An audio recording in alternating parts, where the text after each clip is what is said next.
Smokies Edibles now has the real deal Delta 9 edibles on their website. Order them now.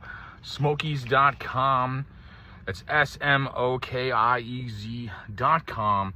Use promo code LEGENDARY for a discount and get yourself some Smokies Edibles. Check them out. Bam. Hey, I'm Bella Lexi, and I'm here for the Anthony Rogers Show, and we are about to walk into Chicago Exotica. Hey guys, what's up? This is Sean from Smile Empty Soul here in beautiful St. Louis, Missouri at Firebrand Recording, which is a wonderful studio here, tracking our new record, Swan Song, which will start to be released one song at a time here in probably about June, and then the whole thing will come out at the end of the year. So keep your ears peeled for it and check it out when it comes out. So I'm Dennis with the Anthony Rogers Show podcast. My question for you is, what would you do if you became president to help the working class? Well, I think the principal thing right now is housing. That the price of housing is going up, and it's beyond the reach of most American families. Along with oil and gas and food. Inflation is hurting everybody. And inflation is more complex. I can't say that I'm going to stop inflation overnight. What I can say is that I'm going to stop the long-term cause of inflation. I'm going to unravel a war machine. I'm going to reduce dramatically healthcare costs by ending the chronic disease.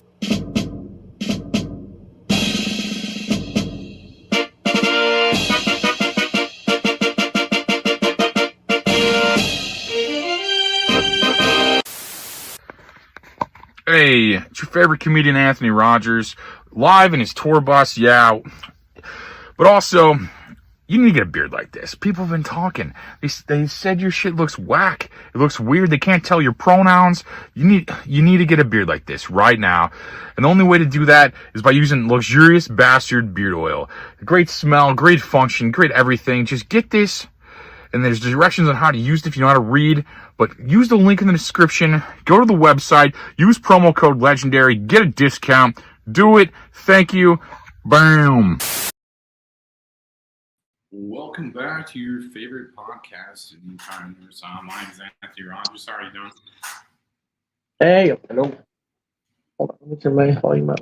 People are hyped about this episode. I was telling people we got a guy talking about near-death experiences, and people are hyped, man. Like this is it's a subject that I'm interested in personally, but like a lot of other people seem to be. Like it's some good information. There's a lot of things, a lot of different things I've seen.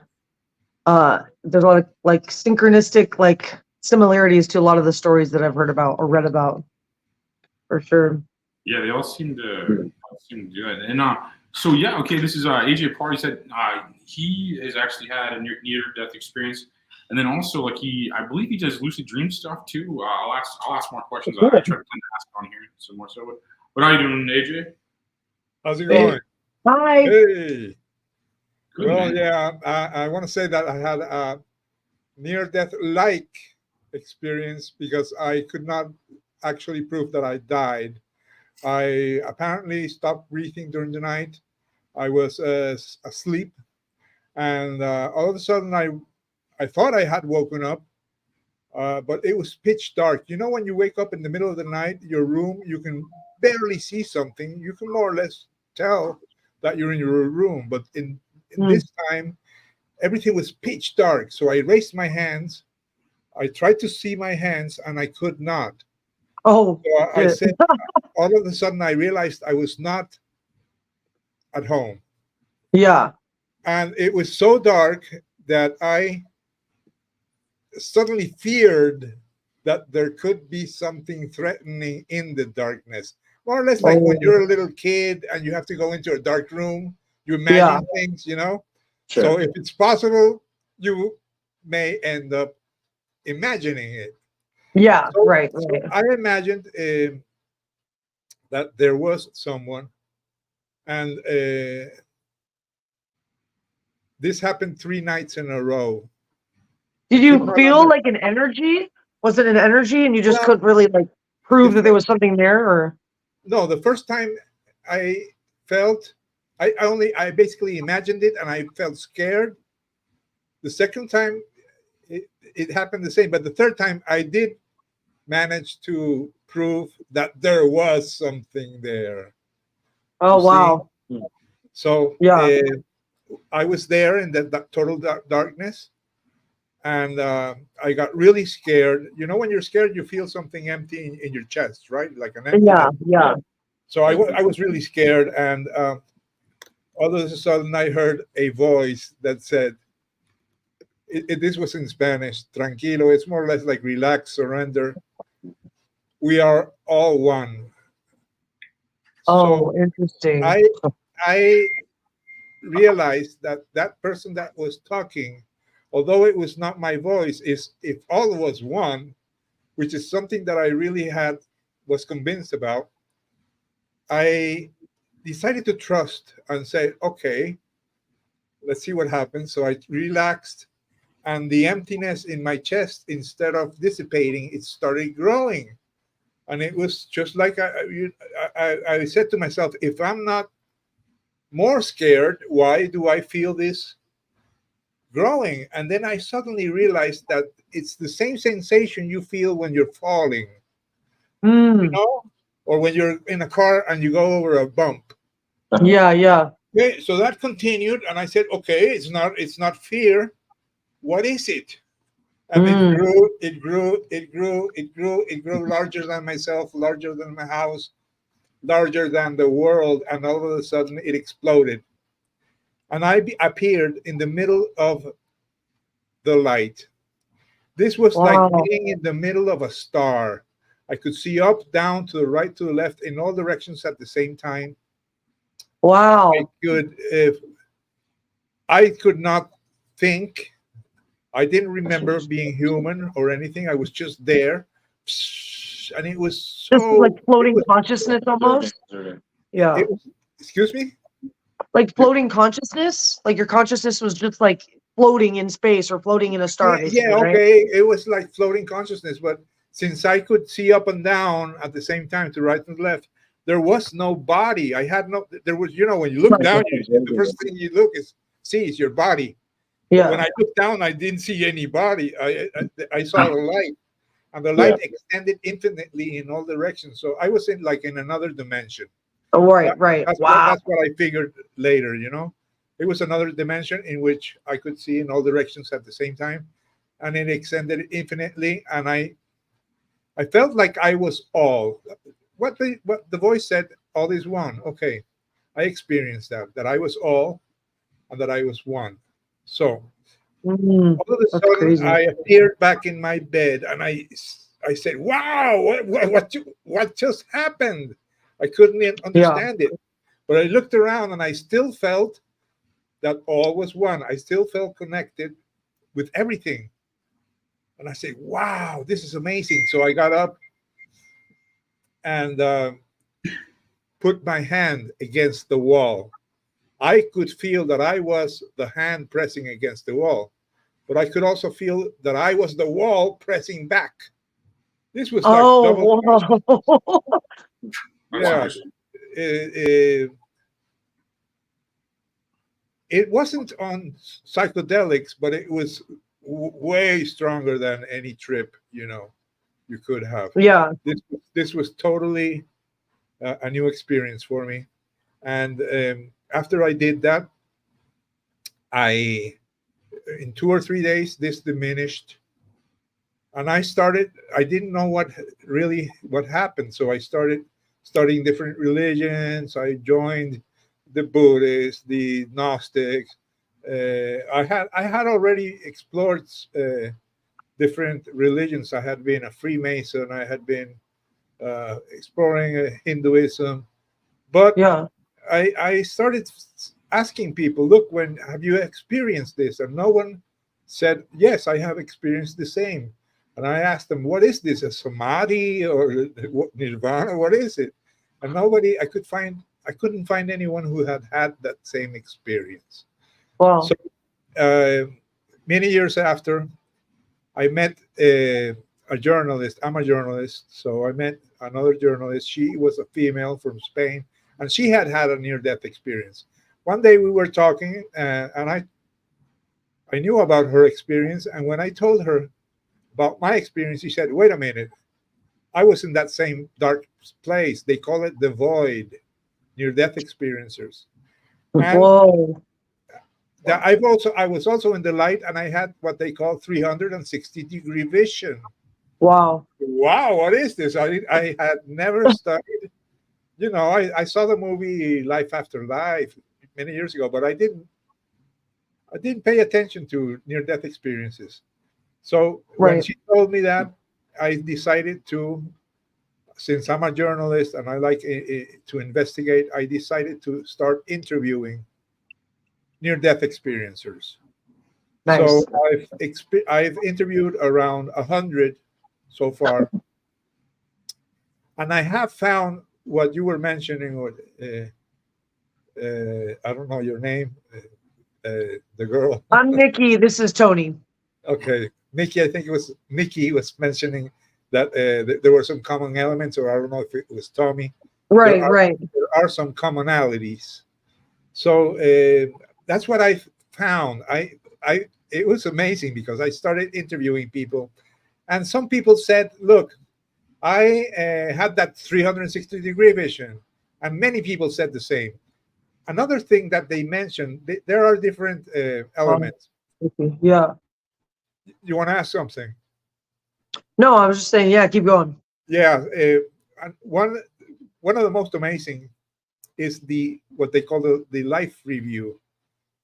There are people who actually have clinical death, or they have a near-death experience that does not involve clinical death, but they could have like a sudden death, and they leave their body. So the first step in these experiences, in most of them, because one of the things that researchers have found is that no two NDEs accounts are identical.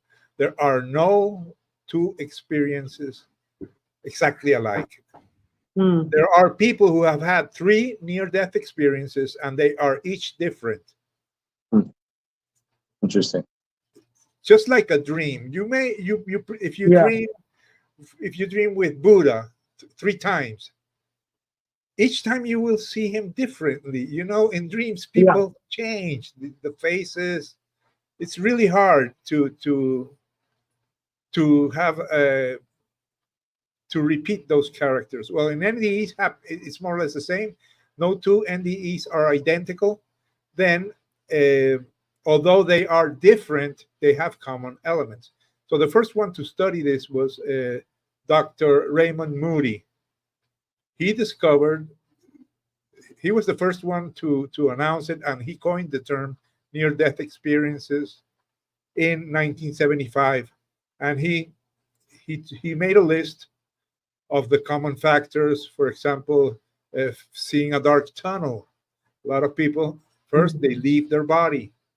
Then, most of them, not all of them, they see a dark tunnel. I've heard people who have seen a blue tunnel or a white tunnel, but they go through this tunnel. Okay, that's like the second stage. Then they see a light at the end of the tunnel. A lot of people do that, experience that. When they reach the light, in many cases, they find their dead relatives waiting for them. They may also find a mystical like guide? Yeah, like a guide or something. For example, it could be God, could be Jesus. I've heard of Paramahansa Yogananda, Babaji. Those are the people who I have interviewed, but I've also seen videos of people who have met even Mohammed and Buddha. I've never interviewed anyone who has met Buddha, but they mean whatever works for them. That's what based on your perception. Do you think based on your perception. Everyone's different personification of what they think God is, and that's how God will present himself to them? I think that's why you consider it's like, yeah, it's not exactly the same, but that's why there are the commonalities because, yeah, people's perceptions are different, but we can all agree that there's like two separate values, you know, even though we all have different perceptions, there's certain things that we can sort of like come to agree on. So that's what's interesting Right. that, like you said, even though the colors of the tunnels were different, they were tunnels at the end of the Right. day. Like, it's interesting. Yeah. Right. So once they reach this place where they find these deities or these dead people, they reach, a lot of them reach like a place with that is like a meadow, okay, with trees, grass, and they are allowed to remain there, but they are not allowed to cross certain limits. That was also another commonality found by Raymond Moody. There is a limit. They ask you, if you cross that limit, you will not be able to go back to your body. You have a choice. You can either go back or stay with us. Some people get to pick. Others are told it's not your time yet. You have to go back. And I've heard people say, "No, I want to stay. I want to stay. I like it here. I don't want to go back," because they feel great, you know. And so there's some people that actually have the choice to stay because from videos that I've seen, even though they've wanted to stay, it's just kind of like you said, it's not your time, and then they just get shot right back against, even though they don't want to, there because they know that like it's pretty scary down here, and up there it's pretty nice, right? But they're like, no, sorry, you still have more to learn, and it's just like no hard feelings kind of thing. But I've never heard of them having the option to actually stay. That's really interesting. Some of them get the option to stay, and they decide to go back. Some of them, in order to be convinced or to convince them, they show them their future life. Now, this is really interesting. I know a guy, like a time lapse. Reverend Bill McDonald. He had a near-death experience when he was 10 years old, and he was shown the next 50 years of his life. Okay, so he saw this was in the late 50s or early 60s. He saw many events that would happen in the future, and he saw his wife, which he met years later, and he recognized her. He in his school, he was a kid, and he said, "Look, if President Kennedy comes to Texas, to Dallas, they're gonna kill him." And nobody believed that he had seen that recently in his experience. And it happened. So and he went to Vietnam, and he remembered some of the helicopters that fell, and he would tell his superiors, "Look, that helicopter, if it leaves today, it's gonna fall. It's gonna all there won't be any survivors." So some people are shown the future.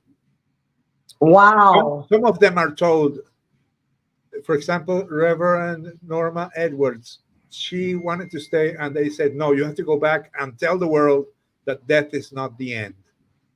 Oh, wow. And they also showed her 7 of her past lives.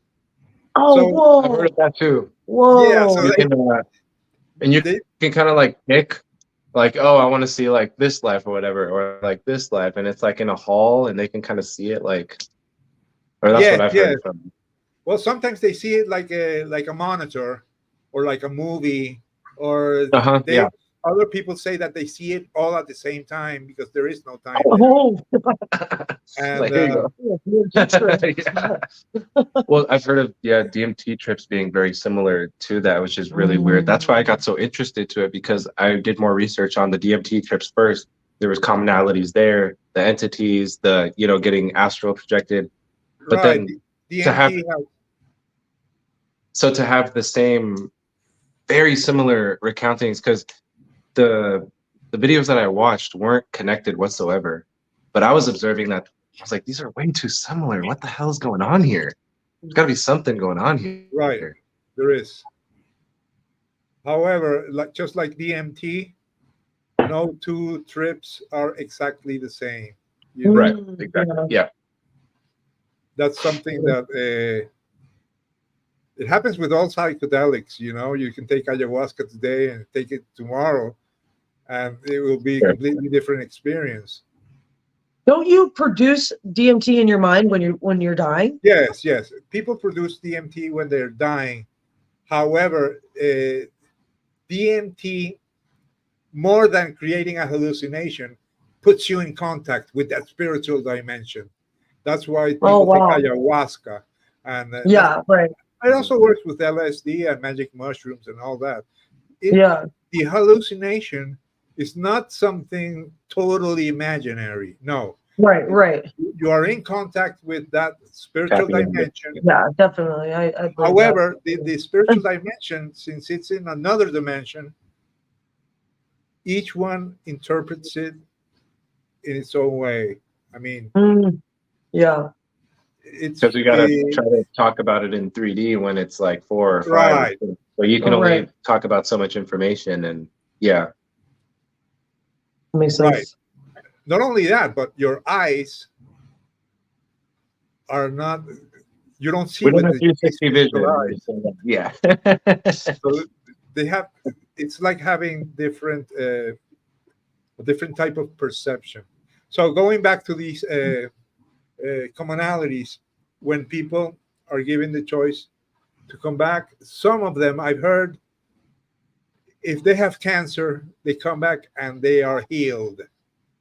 I knew one guy who died after a motorcycle accident. He came back and he said he couldn't move. You know, he said, God, why did you send me back? My body is totally broken. Come on, fix it. And he felt the energy of God fixing his body, and he got up, totally healed. Oh my God, that's fucking crazy. That's only in some cases, not always. Right. So I want to make you believe. another thing that is really amazing is that some people come back with powers. Whoa! I could see that. Some become healers. So like flying, or what are we talking about here? Should I go jump in front of a bus? Not mine, but for example, there was this little girl who had a near-death experience, and she learned to astral travel. And every night she would leave her body and start doing astral travel, out-of-body experiences. Oh, wow. And then she met this was after her near-death experiences, she met some light beings. And these light beings became her guides. And wow. They guided her throughout life. Yeah. And, they became like her spiritual teachers. That's really cool. Wow. Yeah, some other people are able to heal. Some other people are highly intelligent. You know, have you heard that like the sign of a shaman is like that they have a near-death experience before they're activated to their spiritual gifts? Yes, but they do that with psychedelics. I mean, they stage their own death. There are different drugs. There are different shamans, but it's a. So you can essentially like imitate the same thing through psychedelics, the same experience through psychedelics, which could put you a tap in or in tune, is what you're saying. Well, what I've learned from shamanism, which is not my specialty, but I've been really interested, is that they, just like the Hermetic societies, for example, in ancient Egypt, you had an initiation. That initiation was death and resurrection, death and revival. Okay? And in the Freemasons, the Rosicrucians, the Templars, all the Gnostic, they also have that initiation rites, and also right. the Native Americans, when they have their initiation, it's the death of the person who was before and the birth of a new person. So and That makes sense. those that use drugs, not necessarily because of the drug. I think it's the drug mixed with the instructions given by the elders and the preparation. Yeah. Right. It's making it into a ritual, a ceremony, as opposed to just taking it. Yeah, for example, you know what I mean? you take psychedelics, but if you go to McDonald's, go see a movie, and then take a psychedelic, it's not the same as if you fast during 3 days, pray for 3 days, and prepare yourself to meet your inner guide. Right. No, I was just telling Tony about when I did an ayahuasca retreat and what that was like, and how like it was people that were really like guiding us were these shaman from Colombia, from like the middle of like some jungle, and like they didn't even speak English, and so they had to have a translator, but like they were spiritually guiding us, and like there was a girl that ended up getting messed with by like a trickster spirit, and they had to step in and like help her. And I think that if it was just a normal person, like, okay, I'll watch over you, they wouldn't have known how to really deal with something like that. Like you really want to deal with like a seasoned, like spiritual, because even when they were setting it up, they're like, we have to cleanse the area. We have to ask the spirits around if it's even okay for us to do it. Like there were so many different levels of like, we're about to open a portal to another dimension. And so like, we don't want like some demonic entities fucking with us while we're all tripping balls. Like, or like, you have to be discerning about like what you're inviting in when you're using a drug that's opening portals to other dimensions. So, yeah. Yeah. So you have to be careful with those. A lot of people think that by taking psychedelics, okay, they will open that portal, but it really should follow spiritual preparation of some sort. Yeah. If you want to get in contact with your inner guides and all that. Right.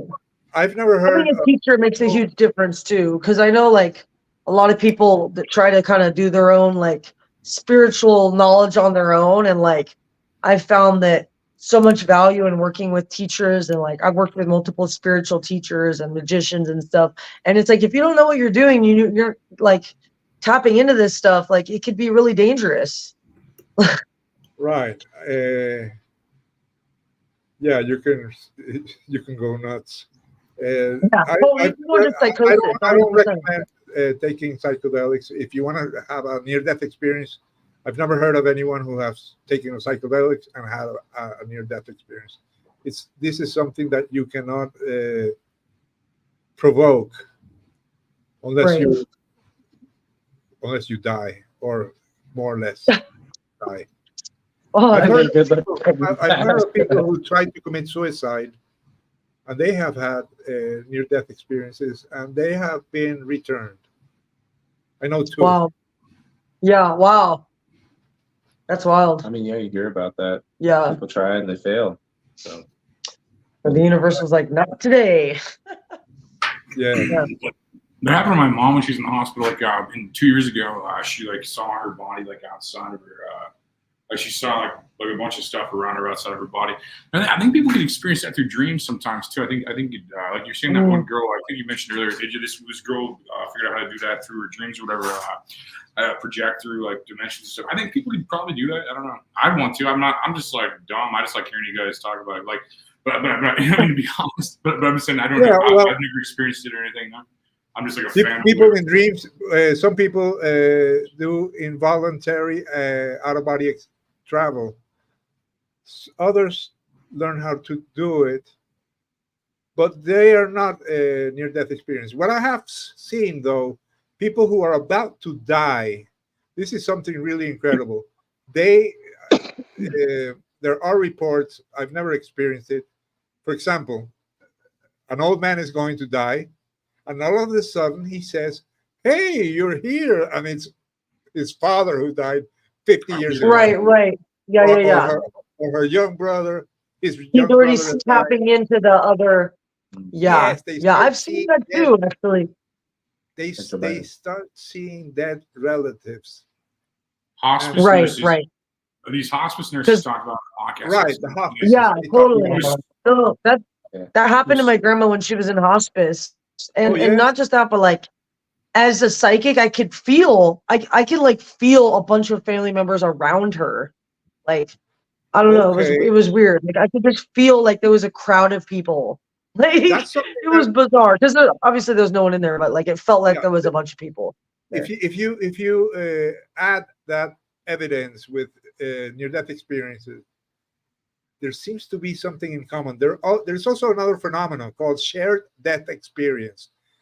You can be Ooh. with someone who is dying, that person dies, and all of a sudden you find yourself crossing the tunnel with that person, reaching the light with that person, and you accompany that person up to a certain point, and then you say goodbye and you come back and that person never returns. That's called shared death Whoa. experience. I've never heard that. That's interesting. That's interesting. That's pretty crazy. So you gotta Yes, hang around dying. there are some And you're on old- dying people. So that Goddamn. also proves that it's not a matter of the DMT that is released or oxygen deprivation or the drugs that they give you. There's something different here going on. Just like I said with psychedelics, it's not a mere hallucination. I mean, you can It's just real. you can hallucinate. Okay, for example, you can see cartoons. Yeah, okay, you take LSD and you see cartoons, but you can also see a spiritual deity. You see? Yeah, So there definitely. I've seen are different different- deities on psychedelics, 100%. But it's weird because they look like when I see them, like one for instance was Ganesha. I was like at a music Uh-huh. festival, and they had elephants everywhere, and I didn't really think much of it. But like then I started seeing him, and it was almost like Did he look like an elephant, or you knew he was? it was like Ganesha? this like beautiful elephant face that had like jewels and stuff on it, and like but it Okay. looked two-dimensional. It was weird. It was like see-through, but it was kind of like a two-dimensional piece of art, and it wasn't like moving around, but it was just kind of floating. Like it was hard to explain because like, you could tell it was definitely from another dimension. Like what I was seeing, it seemed like I was only seeing a shadow of what was actually there. Yeah, If that makes any sense. I think yes. I use that that metaphor, the shadow. I can explain it briefly. This is why I believe everyone sees a different deity. Or, for example, 3 people can see Jesus in a near-death experience. Okay, so person number 1 will see a blonde Jesus. Person number 2 will see a Jesus with brown hair, and the other one will see a Jesus with black hair. Right. They're like, I do it. Everyone's like, I do it. They're all seeing their version. That's I noticed that too. I have a lot of people on here that talk about finding gods like that. And they've all experienced Jesus, but he's always different. I noticed that in a lot of people. I noticed that. So at least we can agree. Like at least we can agree Jesus wasn't bald. We can get on that. Well, there are some people who see Jesus as a being of light. So not even a person. I've seen beings of light before. I've seen that. Like it was like my mom was sick for like 4 years, so it was just this all these fucking things around all the time. Like I saw like a beam of light for sure, like angel like vibe. It was like weird. Like I remember you telling me about that. Yeah, I remember you telling me about that. I've seen it was like a hooded figure, so you couldn't see their face, but they had like a ball of light, and all I could think of was like it was like I would call it like the bringer of light, and I was basically like just sitting there kind of stuck, and it had it like in his hand, just sort of like coming in, but that was so weird that even though the ball of light was right in front of its face, I couldn't see because the hood So but it was Oh, still like, it was dark. It was dark, black. yeah, Pitch. yeah. Yeah, I've seen that too. But in dreams, where did you see it? Ooh. I was on acid, LSD, Okay. and my ex-girlfriend at the time was in the room, and I know she was playing with some sort of light, but she, as far as I know, she wasn't wearing like a hoodie or anything that resembled that. So specifically, this person had like a hood that was Covering their face. far enough over, so yeah, you couldn't really see their face. It was just black. But it was like more. It was more of a welcoming figure because they had the ball of light. It wasn't Okay. like, You didn't get bad vibes. yeah, it wasn't like a scary entity. Or No anything. bad juju. No, it was just like, here's the light. Like, here you go. I'm like, evil. You're like, it has light. I'm And like, I'm good. just like, This is amazing. Yeah, I was like, yeah, yeah, Well, yeah. I was going to mention the how I can explain why people see different beings, or if I see Ganesha, it might not be the same Ganesha that you see, although it is Interesting. Ganesha. So Yeah, that's about as far. when we are in Yeah. 3D right now, okay, we cannot Yeah. we cannot perceive fourth dimension, fifth dimension, sixth dimension, because we are in 3D. So the only way Right. that we can imagine what it feels like is if we think of someone who is in 2D, in second dimension, Right. and sees us, he will not see the third dimensional beings that we are. However, Right. there is one part of us that is two-dimensional, totally flat.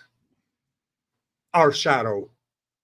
When we're walking in the street and you see That's a good the shadow is totally flat. So a two-dimensional being will only see our shadow.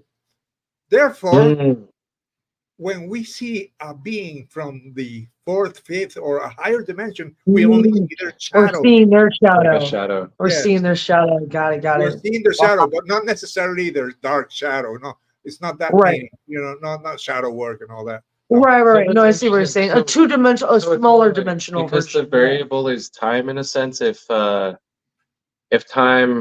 If light takes time and your absence of that time in the lower dimension, then essentially you're void of light. So then going up would be they what? think Because time's a dimension. They think space and time have several dimensions, and time's only. well, in the fourth, apparently it's like everything's Okay, the happening fourth, at the same time.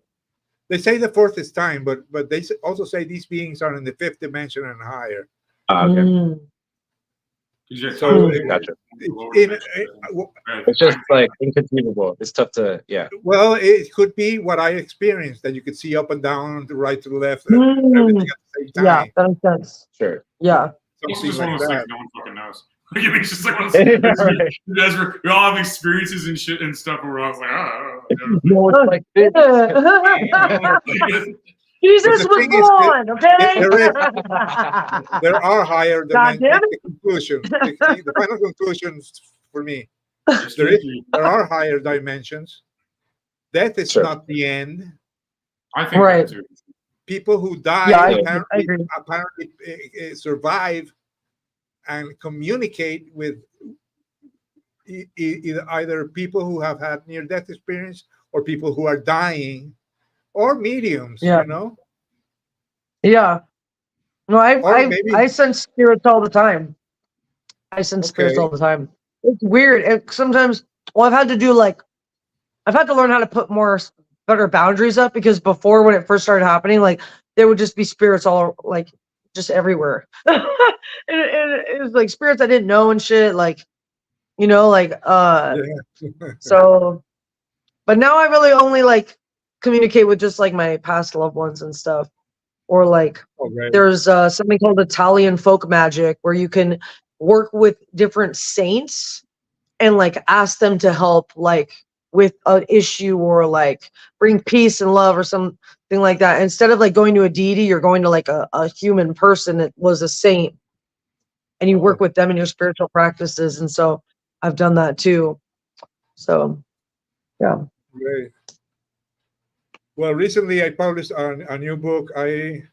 I have two near-death experiences book. I have one which is called Stairway to Heaven. I don't Oh, know nice. whether you like Stairway to Heaven. This is a study Cool. with 25 near-death experiences about encounters with God, Jesus, or paradise. So I try to find the commonalities. And Wow. I the new one I just released is about children's near-death experiences, because children they are not that contaminated, about religious Right, right. belief. And strangely enough, there's one case of a 2-year-old.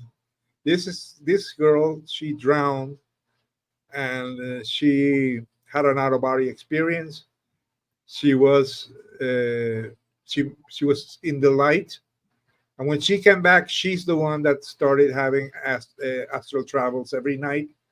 Wow. And she used to sleep all day because she wanted to have those astral travels. And then she met these light beings, and they told her one day she was taking a shower, and this light being appeared, and they told her, look, it's not good for a little girl to be sleeping all the time. We're gonna be here with you while you're awake. Mm. And when after her near-death experience, she knew how to read and write. She knew how to solve puzzles. She ended becoming a marine biologist and worked for NASA. And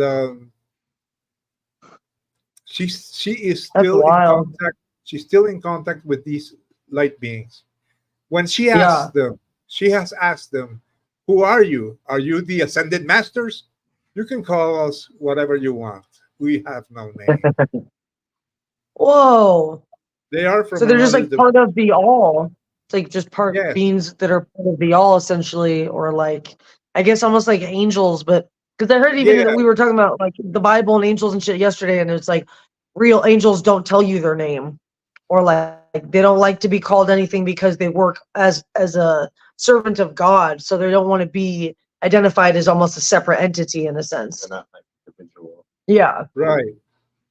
I That's think interesting. that we are all part of God, that our higher beings is connected to God, the spirit, source, whatever you want to call it, and that all these entities are part of us, of our higher self. I think that our highest essence is what people call God, and that we are all the same higher essence, and that when we see a deity, it's actually our very personal representation of the messenger of that oneness, or God, or there is no explanation, because shamanism exists in the whole world, and they each see different types of spirits. Also, religion, there are mystics who meditate, and they talk to Jesus, or they talk to Ganesha or whatever, and they each sees or talk to someone different. So does it mean that there are different gods? No, it's only one God, one essence, but we each see what we are prepared to see. Interesting. That makes more sense than anything, honestly. We have just the fact that like different language allows you to see time and space differently. So if we were on the same, all in like a similar mono language type of thing, then we would essentially be able to view similar. But just because the fact that we speak differently, that alone is why it's like, yeah, you have like uno and one. Yeah, it's the same thing, but it's technically different, even though it's said the different and perceived differently or whatever. But it's all the same shit. Same meaning. Right.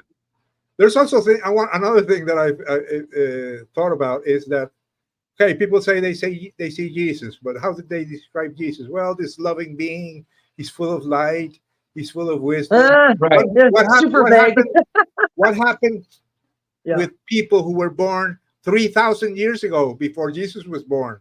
They also saw this being of light all Yeah, the way. right, He had right. been around for Yeah. time.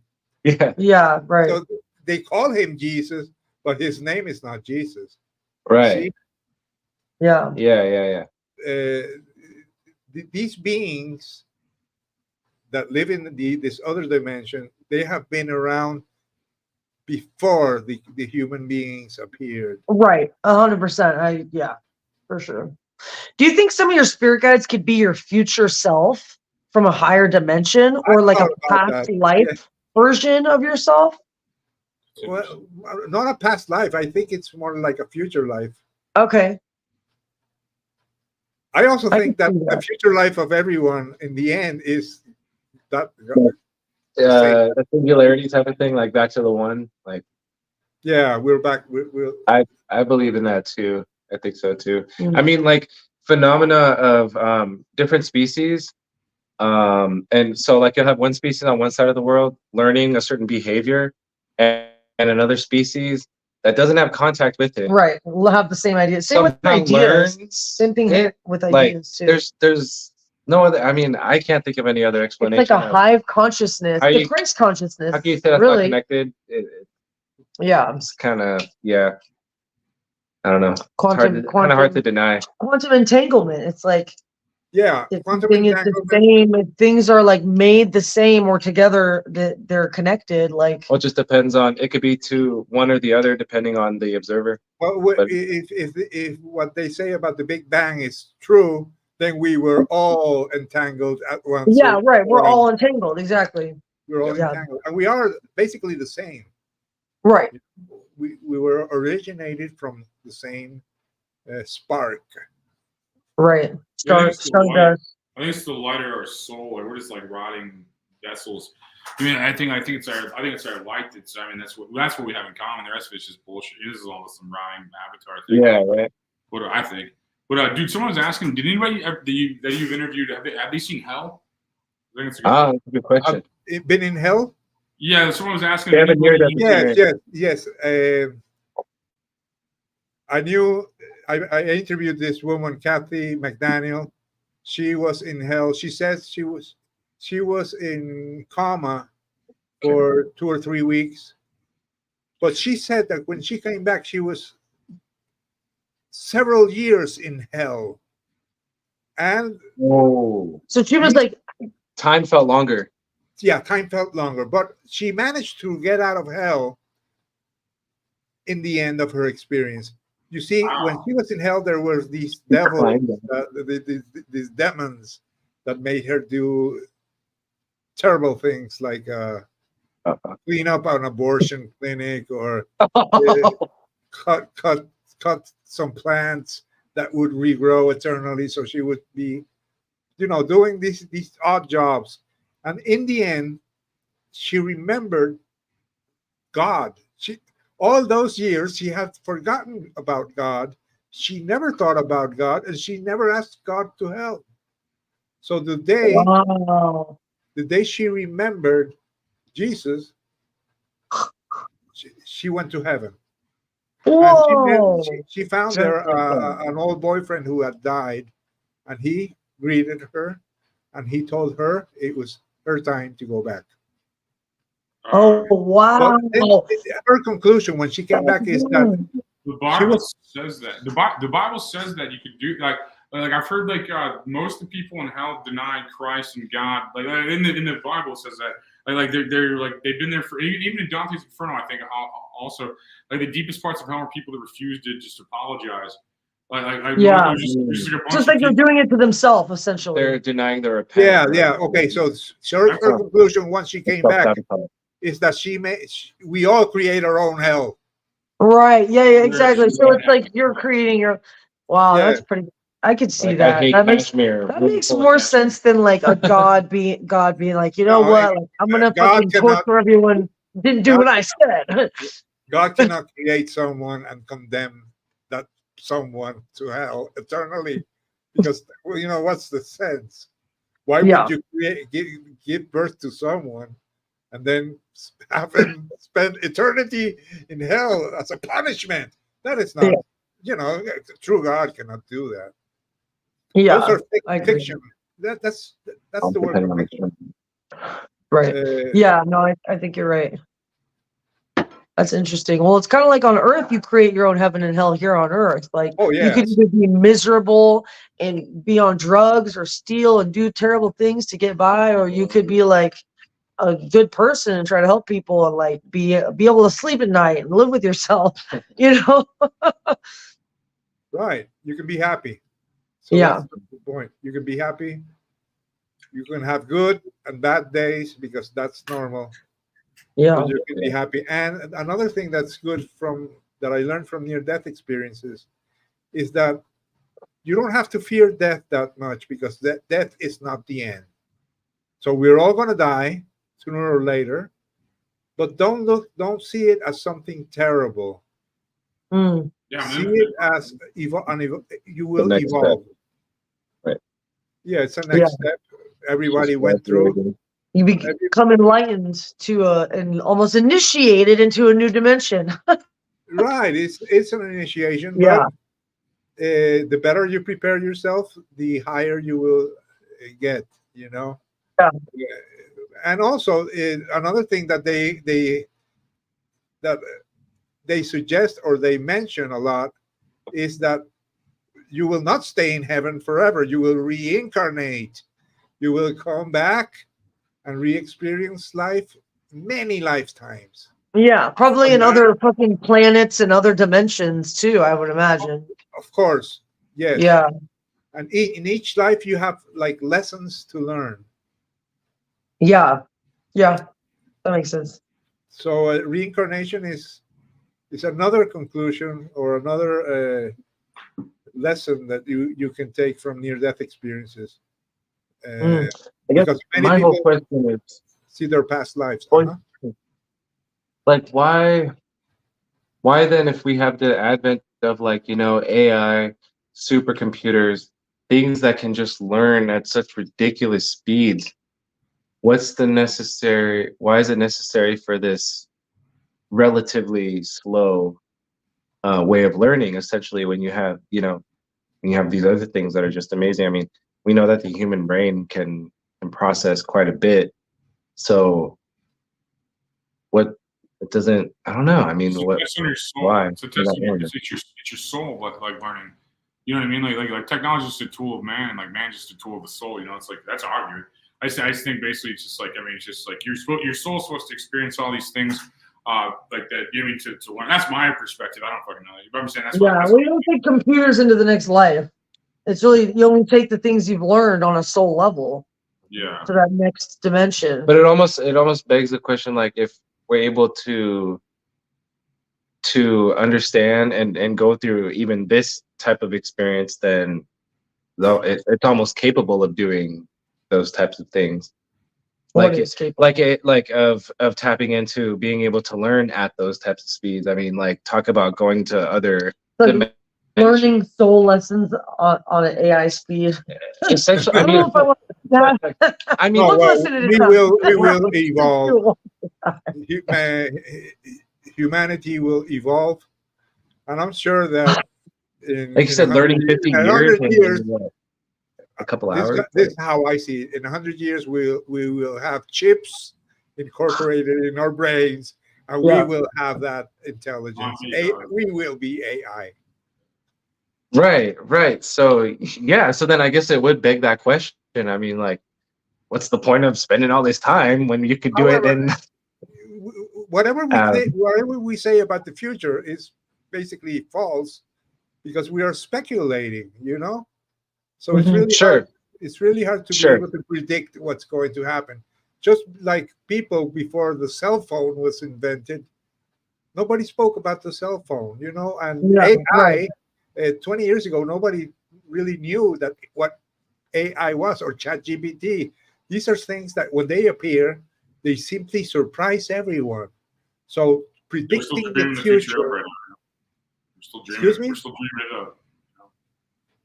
Well, I mean, if you just watch The Simpsons, you can basically figure out everything that's going to happen. So, No, but you're right about like Little trying cartoons. to extrapolate technology is definitely failed attempts. But like when you're talking about certain patterns in nature, there's definitely like consistencies that you can bet on, or you have at least a better probability, we could say. But yeah, when you're talking about where technology is going to take us forward, I mean, yeah, good luck.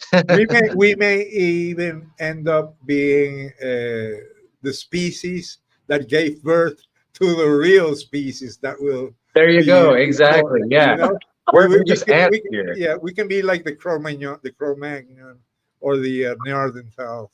We can be the ancestors of the real. Right. You know, We're the single cell organisms, and they're the multicellular. Well, when you put it that way.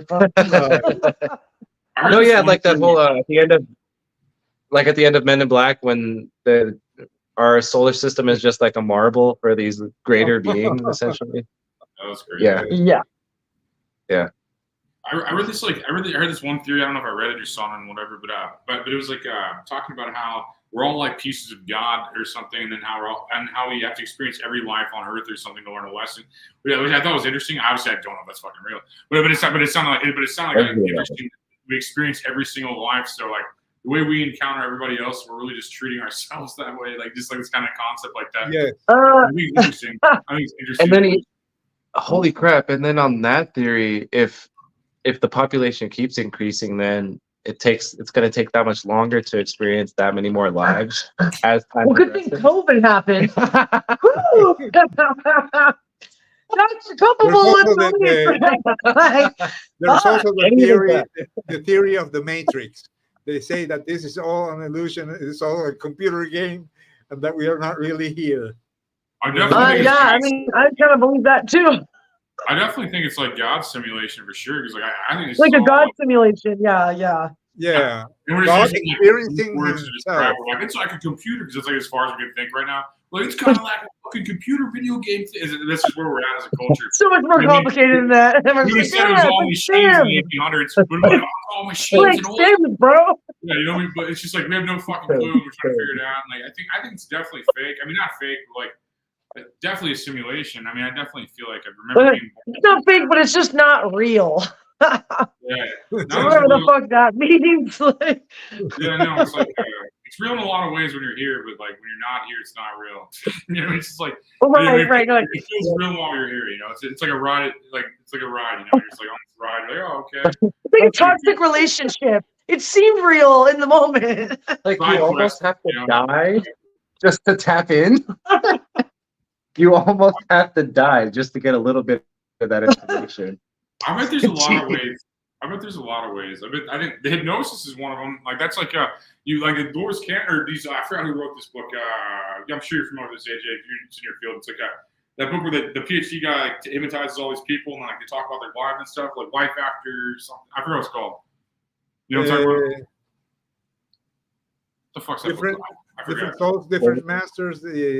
I'm gonna Google it. I forget, but it was like it talked like he hypnotized probably like hundreds of people in his lifetime and during his career, and then he would just like Journey of Souls, name book.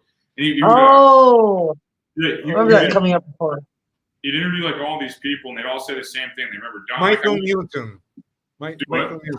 Newton. Yeah, Newton. That's who he was. I knew you knew it because like you're in that field. It's like a tight knit network. I knew you. I've seen the people you interviewed, so I'm like this guy definitely knows what I'm talking about. Yeah, I thought you were talking about Brian Weiss. That's another one. Yeah, okay. She hypnotized people Michael too. Newton, yes. Journey of Soul. Yeah, that book's crazy awesome, and like it feels real. Like my soul felt it as real when I was reading it. Like I was like reading all this, or no, I was audiobooking it. I was trying to act like I read. No, I was in the audiobook. And I'm like, this feels real. This feels super real. I'm right there with you, bro. I'm like, yeah, I'll read these books eventually. There's more than one way to take it. My phone reads to me. I'm like, I'm gonna go read a book, and then my phone's just reading to me. It's like the cat in the hat, you know. It's like the Journey of Soul one. I read that in like a book on frequency like recently. But no, Journey of Soul seems like that seemed real, like super real when I heard that. And I'm like, I think I've had multiple lives, and I keep like messing them up. But I'm trying to not do that. I'm trying to be cool, you know. I'm trying to be nice. But people are just like. People are the worst. Like, I mean, sometimes people are just the worst. Like they just like talk. Like, I don't know. I'm trying to be nice to everybody. I'm just my goal. It's not working. I feel your pain, bro. I feel your pain. We're not all equal. Just say that. Yeah, we don't want to be. I'm just somebody who's just grumpy. You know, it's like I'm not trying to be you. I'm just fucking grumpy sometimes. I'm trying to be nice to everybody. Though. I feel like that's like my challenge. I don't know. Everybody's got their own. Mine's just being nice. Yeah, for sure. Definitely. Well, this is a really nice show, you know. I've had a lot of fun. Yeah, thanks for coming on. You got like 1,000 people watching right now across platform. Holy shit! Twitter, Facebook, Rumble. YouTube has like one guy watching. It looks like, but it's like YouTube keeps one guy. Yeah, because I mean, with all this conspiracy theory and misinformation and all this other stuff, I was just so intrigued to see, like, I'm real observant about patterns and commonalities and stuff like that. So to be very interested in the whole drug side of it with like DMT and psychedelics and whatnot, doing the research, and then not being so, not extremely religious or spiritual myself, just being tapped in, but then just finding random videos and then seeing so many commonalities. I mean, it's hard to ignore. So that's I think what drugs do and what near-death experiences do, they tap into your subconscious mind. Deep in way deep down in our subconscious mind. We reach the kingdom of dreams and the kingdom of the spiritual world. But we think it's outside. No, it's way down in our unconscious. That's why psychedelics, they make our unconscious flourish. Yeah, it's really a journey within. When you take a psychedelic, you are releasing the content within your subconscious. And also when you dream, when you have a mystical vision, when you have one of these acid trips or whatever, you go into your subconscious. So but it's really hard to explain or to scientifically create a theory. But I have that sensation that it's all a matter of going within, and that within us is the whole universe. You know, that's what they say. Well, the interesting thing too is what was the maximum amount of people that you interviewed? I've interviewed around 100 people. So with like how he's saying we can't necessarily like prove it, but I feel like because if what 8 billion right now, let's say 2 years we're at 10 billion with the advent of psychedelics and how they're coming across with therapy and whatnot. I mean, if we can get close to even 1 billion people on that, even get like close to 1 million people interviewed, I mean, who knows how many commonalities there could be, and then we can actually move forward with like, all right, maybe this is a little more than just like theory, like, which would be insane because that's the closest bridge to science and being able to prove anything that's like godlike, quote unquote. It'd be insane. Yeah, well, but the only thing about science is that they have to be verified by repeatable experiments, and these experiences are not repeatable. They can repeat. You can have 10 ayahuasca trips, but each one will be different. So you can prove that you will have an effect each time, but regarding the content, you cannot prove it scientifically. So. I wonder if there would be enough. Side theory doesn't make it not real. Just like science doesn't understand it. You know what I mean? Like there's a million, if not more. Like there's just so many things that are real that science can't prove. You know what I mean? Like it's just like sure. Us just using crayons trying to describe the universe. You know what I mean? Versus like I think we have gravity. I think we got. You know, like. I take this, and like there's fucking if this was an iceberg, we wouldn't even be at the tip, It's like this is like we're just a bunch of monkeys like chasing consumer products. And we have no idea what's going on, We're just like, oh, I need to buy stuff. Okay. Once off, this is madness. Science is definitely a great guide. cool. But I'm saying, like, we don't fucking know. We're just like, what? You mean, it's like, what? Like, you know, I don't know anything. Or at least not necessarily to be like, okay, we could know the answers of everything, but we can at least get on the same page because we speak different languages, all this extra thing. At least we all know that when we drop a rock, it's gonna fall down, not up. When we're on Earth, you know, kind of thing. Like, so regardless of what language you speak and shit, but yeah, I mean, it's the little things. Okay, what are the people saying in the comments? But yeah, comments. Okay, so shared brainwaves, deja vu. Like that's kind of interesting. I think because most of this is frequency, like just with slow. It's like a slow water frequency. It seems like anyway. What are your thoughts on that, AJ? What are your thoughts on like shared brainwaves and deja vu? What are your thoughts on that? Well, regarding deja vu, which I not necessarily means shared brainwaves. I think that deja vu comes due to the fact that time does not exist. Einstein said time does not exist. Everything already happened. Right. At the same time. Okay? We are living here in 2024, but we think we are. Okay. Actually, everything already happened because if there's no time. So when you have a deja vu, is actually, that's what I think, at least. You're tapping into that eternal time, and it could be like a glitch in the system. I definitely agree with that. I agree with that. That's fun. And so, Brandon was asking, like, I think you touched on this a little bit in the intro, but like, out of the 100 people you've interviewed, what are the biggest commonalities you found they all share? Like, I think one of the biggest commonalities is seeing the light. The tunnel is also very, very frequent, and seeing dead relatives or deities is also something that I've almost always found. And there's also another phenomenon that I really like, is that when they come back, they don't believe in religion anymore. They believe in spirituality. Okay, they may like Jesus, but they do not support any sect or religion. They stop being, for example, Catholics or like Jesus. They understand. They understand that they have a direct relationship with the spiritual world, so they don't need a religion. They don't need anyone to tell them what to do. Right. And It's like some of them, a marriage like this should be with somebody. some of them stop believing in the Bible too, or they see the Bible more or less like a metaphor or like a storybook, but not necessarily something that you need to follow, like a guide. That's really interesting. There was this guy who called Carlos Vivas, and he asked Jesus. He went to heaven and he asked Jesus, "What is the religion here in heaven?" And Jesus said, "In heaven, there is no religion. There is only love." Oh. Wow. Nice. You would say that. Yeah, Jesus wouldn't be Catholic. Has that not been then one of the most commonalities, that the experience of or feeling of love?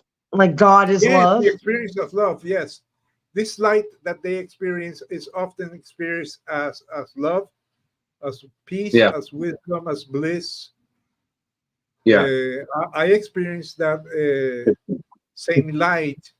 However, I did not see any beings, or I did not speak to God or anything. But those people who have actually died and met these beings, they talk about, they say that heaven, when they reach that the meadows and this place where with green grass and with nature, they say it's full of love. What they all you can feel is love. Everybody loves each other, and it's basically love. God is love. Like the Beatles said, all you need is love, Love that. That's so cool. So having an experience multiple times and figures with multiple individuals.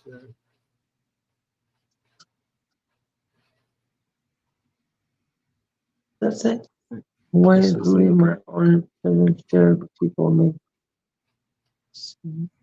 internal business? Hmm. Yeah, well, that's a tough question, Lex. I mean, I guess the only way really to prove that would be once if we do develop telepathy eventually, like because we don't have that yet, so there's no really. I can hear. I feel like I have telepathy. Sometimes I'll hear people's thoughts. Well, but I mean, like on a more common scale, like not everyone just- being able like, to communicate, or at least more than not, kind of stuff. You know, at least like half the. I mean, I think aliens are at that point probably because they're just more evolved. Yeah. So they don't really need to talk. They could just be like send a thought to somebody. But I mean, with the advent of technology, we've been able to do every miracle that God has been able to do. Then telepathy is nothing. You know, we'll be able to bring people back from the dead at any point. Like you know, airplanes back in the day would be like mystical flying beings, and it's like, dude, they're just airplanes now. So it's gonna be no big deal in the future. But until then, does it say the Bible reveals to us who God is? God is love, and whoever doesn't love doesn't know God. Like, hey, and whatever you feel God is, yeah, I mean, the same commonality as God. And there's this guy, Hamilton. He has a TV show, Hamilton's Pharmacopoeia, and he basically I've seen that. He's a He's chemist. the show. He tries all these different psychedelics, and he knows how to actually synthesize it in the chemical. Right. So he's really from like a scientific background. Right. But there's a specific one. I can't remember exactly what psychedelic he takes, but before he was just kind of saying like, I didn't think that you'd be able to quantify love, and he's like, but now I feel like you can. Whoa, that's true. You need to just love. There's, I don't know, his experience from it, and just coming from that very strict scientific background, you know, it's kind of hard to argue. That's commonality. It's love. True. Should be. Interesting. Hear a song and then that's real as fuck.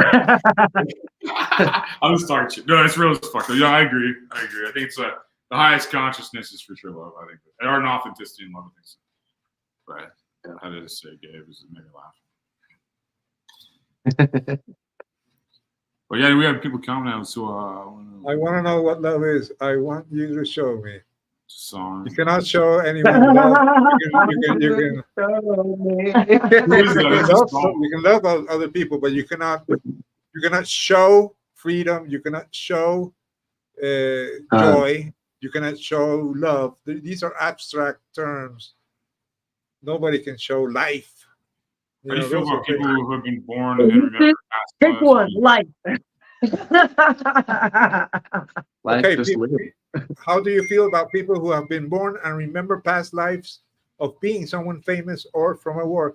This is totally possible. People have had many lives, and who knows? Maybe they were someone famous. Being able to like tap into it, it's interesting.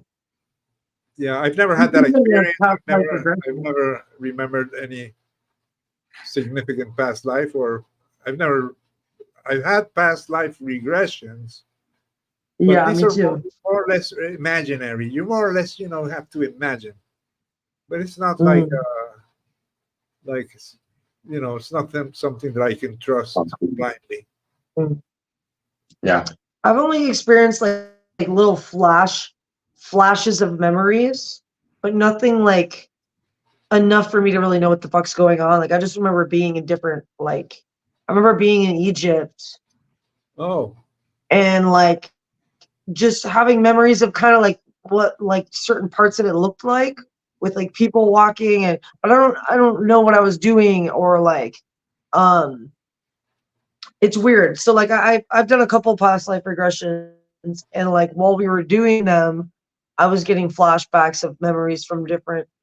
One was like I was in one of the Sirius star systems, and everything was like really blue, and I just was like astrally traveling to where I lived, which was like I was like a water being, and I was like underwater, and there was like this like civilization that was like carved out of this mountain under in the ocean, and like, but all the beings were like connected, like they could all psychically like communicate, and like the fish, you could communicate, the beings were communicating with the fish, and they were all kind of working harmoniously, and even the mountain was sentient energy. But everything looked super, like it almost looked like I was on acid, like just visually everything was super vivid. So I feel like it must have been like in a higher dimension, because the colors were like really intense, and it looked almost kind of like see-through, like it was very ethereal. But like I didn't have any memories of like what I was doing or who I was with. It was just kind of like I was astrally visiting it and kind of checking it out. It was weird. That's kind of what I've experienced. But Yeah, it was weird.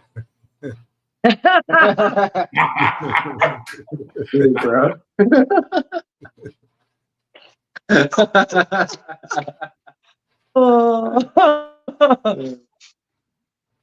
remember like one past life. That's about it. It was just boring. It's like a clip of me in like New York watching TV or something, like in the 50s or something. It's like weird. I remember like watching like this old like yeah, or some shit. It was black and white TV times. I'm not sure, but I remember like watching like a black and white TV, like watching like I Love Lucy. I get a weird feeling when I watch I Love Lucy or something. I love watching old TV shows like that. I've always felt really drawn to like old black and white TV shows. Yeah, I was wondering if I was around then, I feel like that, but also I don't know. Yeah. Twilight Zone. Twilight. Oh god, yeah. Best written TV show of all time. Like the writing on it is genius, man. Like, yeah, honestly, it really is. Yes. That was such a great show. It's like a good time era for like Black Mirror kind of does that shit too. Like it's weird. Yeah. I sometimes feel that near-death experiences are part of like the Twilight Zone.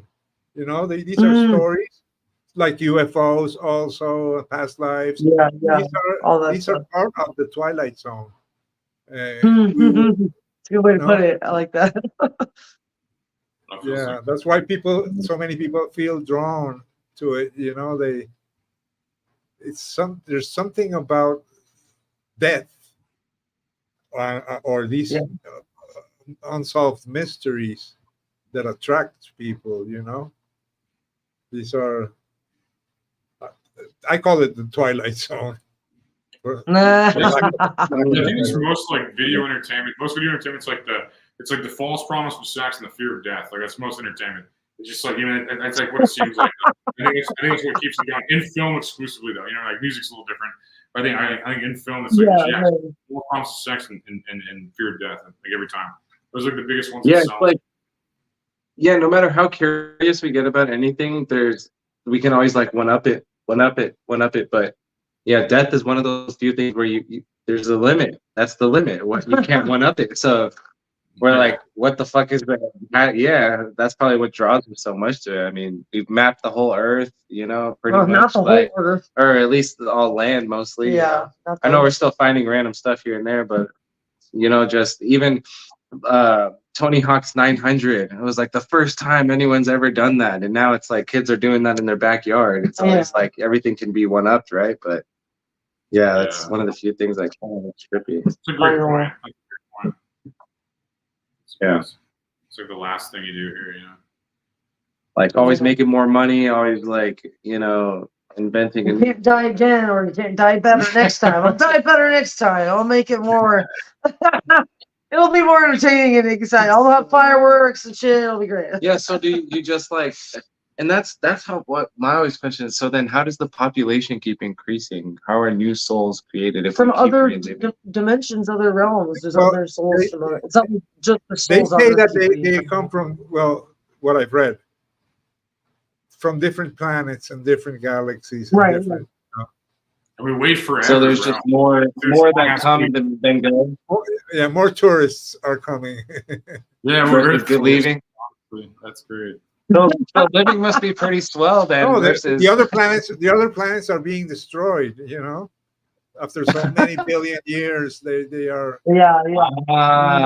Okay, that's a good point. That's a good point. Planets are. So if they had a couple billion. Are there some wars? There's some wars that have happened and shit. Like we obviously aren't going to know about. There's also maybe because we don't have contact with some of those aliens, but there's also bigger also planets. our planet or our government doesn't really disclose everything that they know about aliens. So like, they probably wouldn't tell us anyways. That's a good point. I never thought about that. Yeah, but this is all That's a lot of only That is a lot of things. presumption. Those are things that have Speculating. no answer. Let's say if the universe is Speculate. literally infinite, there could be an infinite amount of souls. Like, you know what I mean? And some of them could be living on there could be souls living on planets in our solar system that are in higher dimensions that we can't even like perceive. And there could be like civilizations that have been there for hundreds of thousands of years, but we have no way of even tapping into it or even like being able to prove that that's real or true, you know? It's weird because there's like 12 dimensions or 13 like dimensions or something. There's some name for it, I forgot, but most of the planets look like they go into the star. Like, so it's like they like, so exoplanets, they call them exoplanets. So basically, if you look at most of the stars in the solar system, we'd be like, whoa, we're alone on all these planets. And then you look really close to them, all their planets or whatever is orbiting it. I don't know if it's a planet, so whatever's orbiting it gets sucked into the ball of gas. It seems like that's like what we notice when we look at other stars and shit like that. And honestly, I don't know. Like I said, the dimension thing could be very true. Right? That excludes what you just said. Like, but I'm like, I feel like we're just like one of the last planets standing right now. It's weird, and this weird, and then maybe it resets. I don't fucking know. But like they say, Earth's getting hotter. But like I think we're just going into the sun, and then because like I think all the like slowly in our timeline. Yeah. But I think that like all the planets go into become exoplanets because it's scattered in the sky. Like every star has a bunch of planets like hogging it. Yes. And apparently, too, they've proven that like the science of how space and time works outside of our galaxy is different than what we're used to with our rules and stuff. Yeah. But we could agree that, yeah, like based on what we know within our galaxy, yeah, it's because of gravity. We're all physics are totally different. So within enough time, yeah, we're gonna get sucked in eventually.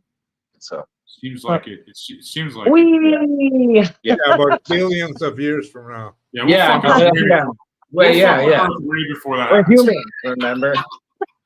Well, with enough lifetime. We'll trash the planet way before. One more time. One more time. I'm getting drunk up there, like, one more time. All right, let's go. That was crazy. Okay, let's do that one more time. One more time. Okay, but this is the last epic time, bro. Last time. Fine, I promise. We're gonna crash into the sun this time. Okay, I'm down. Let's fucking go, bro. What a way to go out. Hey. Out with a bang. Yeah. A big bang. You never know, man. That's good. That's a good point too. I hear that a lot too. Like in the comments, the devil likes impersonating and often takes images of past relatives, last loved ones to deceive. I feel like that too. I feel like that happens a lot. I believe in I'm a Christian, so I believe in that quite a bit. I believe that they definitely mimic smells and stuff. Like I smell my grandfather around me sometimes. I smell that smell. Like his cologne smell, not like some fucking. I mean, just like the cologne he wore, I'd smell that. And I'm always just like, I don't trust that at all. Like, I'm just like, that's a trick for sure. You know, every time I'm like, that's not. Like, I mean, my grandfather's long gone. You know, it's like. I mean, if you want to even attribute it to just like that chemical reaction affecting your olfactory senses, which then connects you to that experience, even though it isn't really that thing. I mean, yeah, that's super common with pretty much a lot of or any other smell that. Super. So powerful. Yeah, as far as going into your past, like talk about time or whatever, nothing connects you as well to your past as the olfactory, which is kind of weird. Like, why your smell? Why does your nose attach to it? That was really well said. That's a great. Yeah, I mean, easily that too.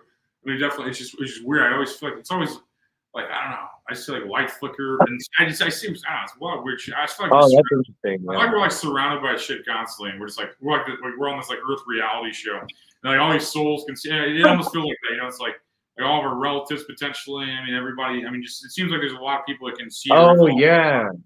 Like, a lot of souls can experience it without being here in this form. It's like it seems like whoever's after, before, or whatever. Like they seem like they just kind of like scan this at one time.